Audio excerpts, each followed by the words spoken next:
जे काही त्यांच्या प्रेस नोट मध्ये किंवा त्यांचा प्रवक्ता जो होता त्यांनी जे सांगितलं की जनगणना ही पॉलिटिकल नसावी.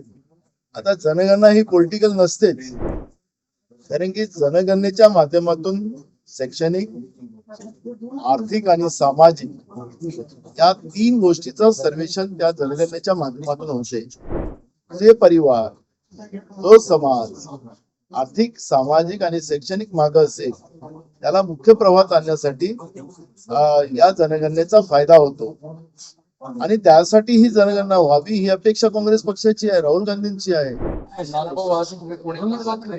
समाजाचे बांधव तुम्हाला भेटले होते, काय त्यांची मागणी आहे, आपण त्यांना काय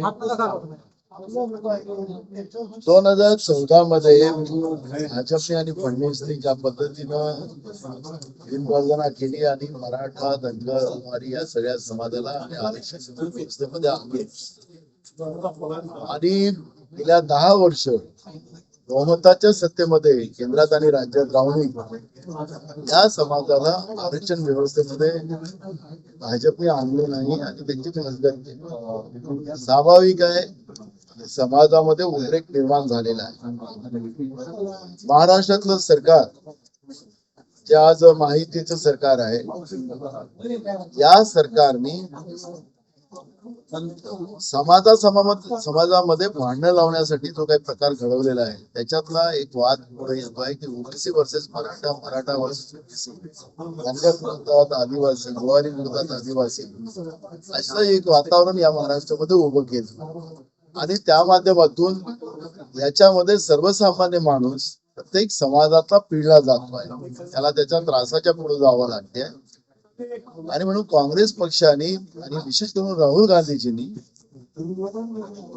आमच्या जाहीरनामा लोकसभेला होतो त्याच्यामध्ये भूमिका जनगणनेची मांडली आणि 50% जी काही मर्यादा माननीय सुप्रीम कोर्टाने लावलेली आहे, मर्यादा लोकसभेच्या माध्यमातून हटवून या मागासवर्गीय समाजाला न्याय दिला गेला पाहिजे ही भूमिका त्या ठिकाणी मांडली. काँग्रेस याच्यामध्ये स्पष्ट आहे.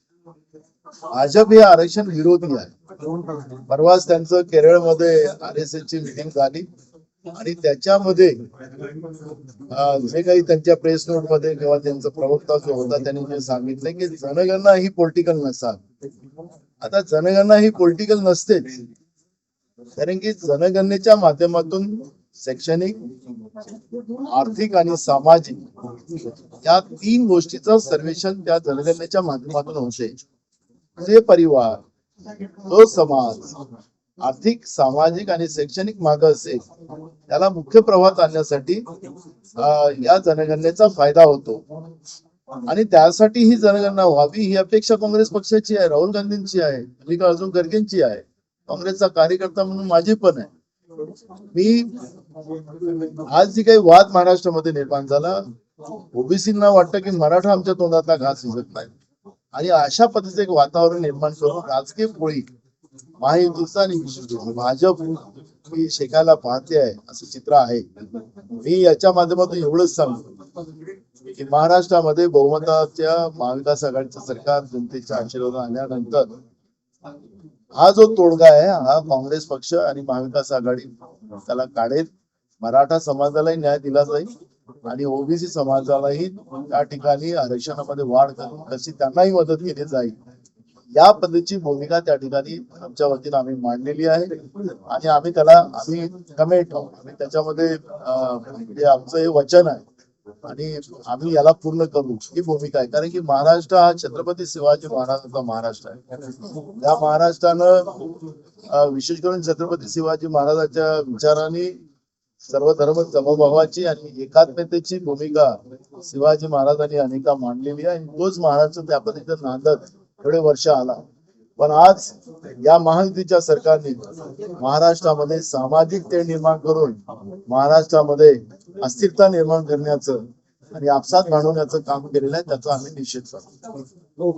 नानाभाऊ, मगाशी प्रश्न विचारायचा राहिला, मुख्यमंत्री पदाच्या चेहऱ्यावरून ज्याचे आमदार जास्त त्याचा मुख्यमंत्री हा फॉर्म्युला असताना उद्धव ठाकरे मात्र चेहरा अगोदरच जाहीर करावा ही जी भूमिका शरद पवार साहेबांच्या स्टेटमेंटला तुम्ही अदरवाईज करताय. पवार साहेबांनी सांगितलं महाविकास आघाडी सरकार आल्यानंतर आम्ही सगळे लोक बसू आणि त्याच्यातून मुख्यमंत्री आम्ही निवडू अशा पद्धतीने त्यांनी भूमिका मांडलेली आहे. ज्याचे आमदार जास्त असं ते पवार साहेबांनी म्हटलेलं नाही. त्यामुळे मीडियाला माझी नम्र विनंती आहे की आमच्यामध्ये कुठेही वाद नाही.